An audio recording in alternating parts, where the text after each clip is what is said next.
remember a couple of years ago my friend tried recommending me a show called Rwby, but with a W instead of a U. He said it was this anime about these 4 girls going on adventures and stuff, and I said I'll check it out. And like the great friend that I am, I proceeded to not watch the show. That is, until like a few weeks ago where I got recommended some song that had way too many views, like oh my god. 16 million views for a TV show song is kinda insane, not gonna lie. Like it couldn't be that good. And then I found out that it got cancelled and then bought out, and now there's a new season coming out, so I figured I have no excuse not to watch it. And hey, while I'm at it, I might as well document my experience with the show as I go along. Keep in mind, the only 2 things I knew about this show going into it is that the music is fire and that the show had a budget of like $2. And as of writing this, I just finished volume 1, so I can confirm that both of these are kinda true. And so begins my journey with Rwby, starting with volume 1 and the trailers. I don't know why, but calling your seasons volumes is just so much cooler.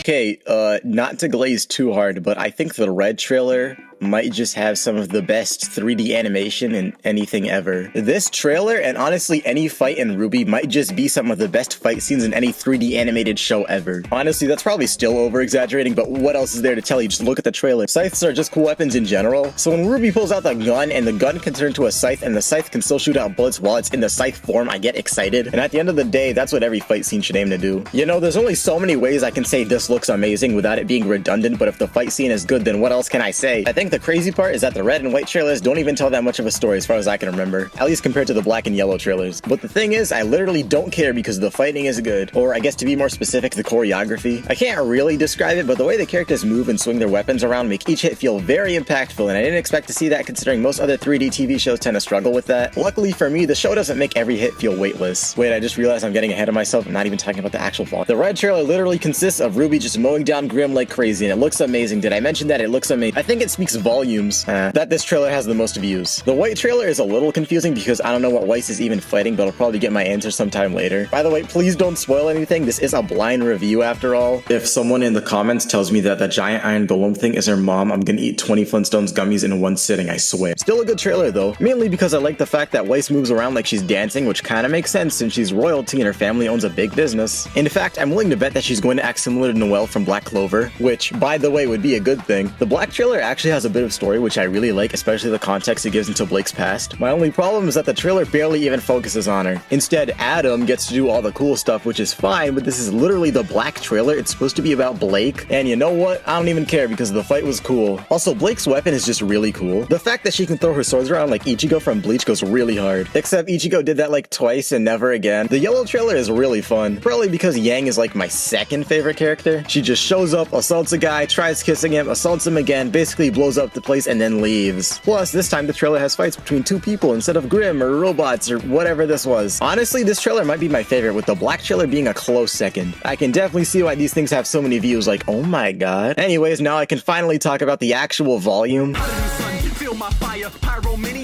I'm so glad this show has an opening. This Will Be the Day is a really good song, but I don't like how we only get to hear the real opening in like one episode, but whatever. The visuals are nice too, and it gets me hyped to watch the show. But more importantly, there's no spoilers, which I really appreciate. As for my thoughts on the actual volume, I think it's good, but the overall quality tends to fluctuate between peak fiction and the epitome of mid. Like, the first episode is really fun, and the mini arc where they have to get into Beacon is also really cool, but then it just slows down like crazy, and then it picks up again to the point where I feel like the finale was a bit rushed, but it really isn't that big of a deal. I think the most noticeable thing about the show is, how it looks. What I really want to ask is why the characters are literally glowing. Like, yeah, of course everyone's gonna move a little janky, I expected that. I went into the show assuming the budget was gonna be small, but it's still fine. I'm expecting it to get better anyways, so I really don't care all that much. Plus, the fights look cool anyways. The overall look and animation of the show isn't a problem for me if I'm being real. Even the weird shadow people, I'm willing to let that slide as well. Although if that doesn't change by like volume 3, I'm gonna be a little concerned. But seriously though, why do they glow? Weiss is obviously meant to represent white, but that does not mean you have to look like the sun. Obviously, it would be nice if the show looked a little better, but I don't know the context behind the budget and the time it took to make the show, so there's not much to say, especially considering that it didn't impact my overall experience of the volume that much. Instead, I want to talk about the weapons in the show. All of them. They're all cool. The freaking grenade launcher hammer is one of the best ideas for anything ever. I like the fact that everybody has these weapons that kind of fit their personality. If anybody would have shotgun gauntlets, it would have to be Yang. And then there's Jean, who comes to school with a sword and a shield. I say that in a boring voice, but I really like how it shows how underprepared he is. You know, I think it's kind of funny how Jean is technically weird for not bringing a gun to school. Don't do that in real life, by the way. Just wanted to say that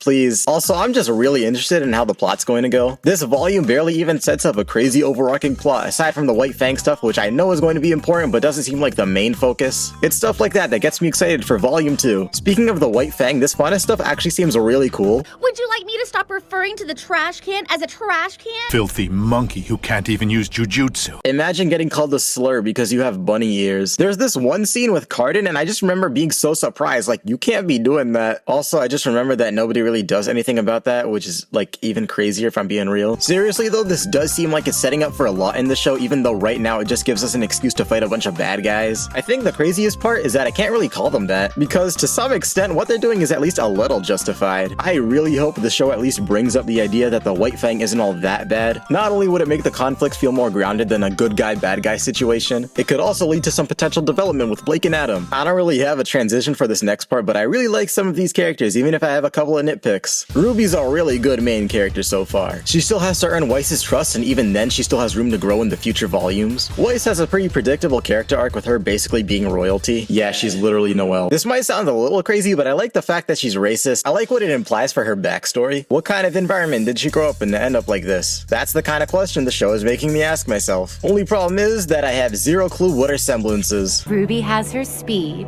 You have your glyphs. Hero, what does that mean? Blake gets a lot of development for the first volume, which is actually kind of nice. Especially because I really like her backstory and the way it calls back to the Black trailer. Plus, shadow clones are just a cool ability in any anime. Unfortunately, her loads of screen time means that Yang gets to do literally nothing in this volume, man. Like, what the hell? I really hope this doesn't mean that having 4 main characters is too much for the writers to handle. Jean is actually a really interesting character to me, mainly because it's really easy to tell what purpose he serves in the story. That purpose being to have important stuff explained to him. He's still a really good character, and he has a decent amount of development in the first volume, which is probably because he gets an entire arc all to himself. The Jean arc, I'm not saying his full name by the way, his last name is Arc, but this is a story arc dedicated to Jean, so like, what else am I gonna say? It's kind of basic, but I like the ending. I'm really interested to see where they're taking his character, considering he's the only one who got into school without any combat experience. My only problem with Jean is that he cheated to get into school and doesn't even try that much. He wants to be a great hero like his ancestors, but doesn't even bother learning about aura. That's kind of weird. It's like he wants the benefits without even trying, which makes him come across as kind of a loser. I guess this segues into the next section of the video where I talk about the stuff that I really didn't like. I let the animation slide, but some of the voice acting can be a little janky. Don't you realize some of us are trying to sleep?